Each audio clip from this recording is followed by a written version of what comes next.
Once upon a time, there was a little engine called Edward.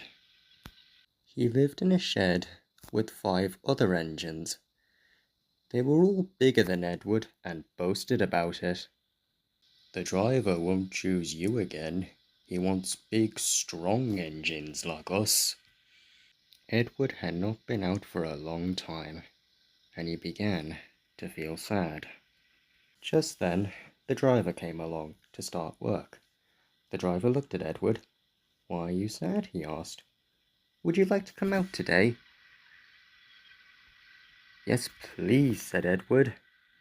So the fireman lit the fire and made a nice lot of steam.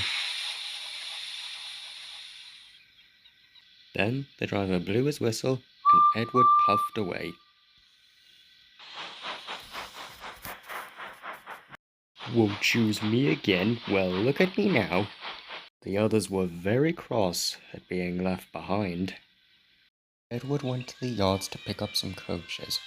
"Be careful, Edward," said the coaches. "Don't bump and bang us like the other engines do. Don't worry, my dears. I'll handle you like a proper engine." Edward came up to the coaches very carefully and buffered up to them ever so gently. "Thank you, Edward. That was kind. We are glad you're taking us out today." The shunter fastened the coupling and Edward set off towards the station. Edward arrived at the station.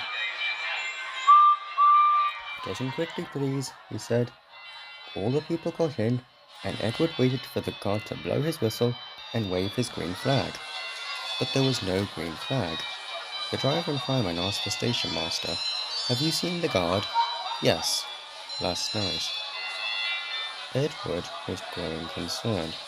"Where is the guard?" he said.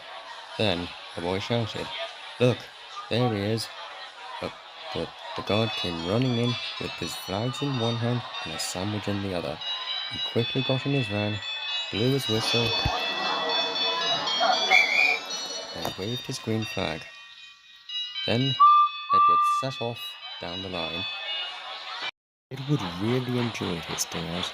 He really enjoyed seeing the scenery by.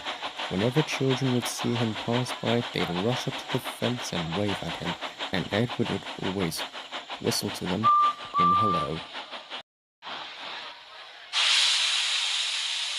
Edward even met up with some old friends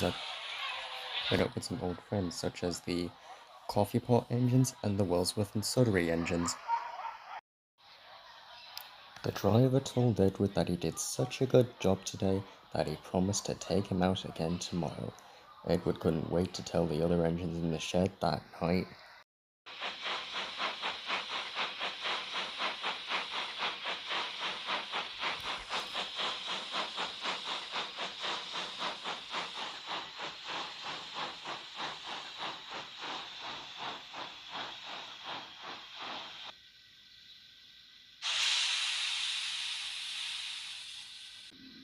"I'm going out again tomorrow," he told the others that night. "What do you think of that?" But he didn't hear what they thought. But he was so tired and happy that he fell asleep at